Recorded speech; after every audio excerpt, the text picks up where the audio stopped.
Step 1. Brush teeth. Dampen bamboo toothbrush and dip the head into charcoal teeth whitening powder. Brush your teeth for 2 to 4 minutes. Rinse your mouth with water thoroughly.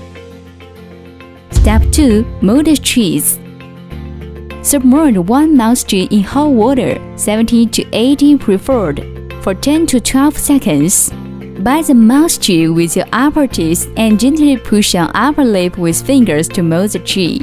Take off the cheese after 10 to 15 seconds. Put the mouthful in a cup of cold water for 10 seconds to finalize the shape. Repeat for lower teeth mouthful molding. Trim the mouth cheese as a gum line.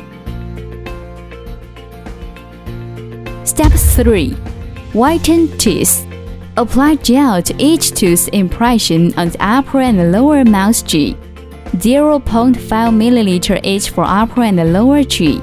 Put out the cheese into mouth for 30 to 45 minutes whitening process. Remove the cheese and rinse mouth with lukewarm water. Clean the cheese with cold water and put it into cheese case for storage.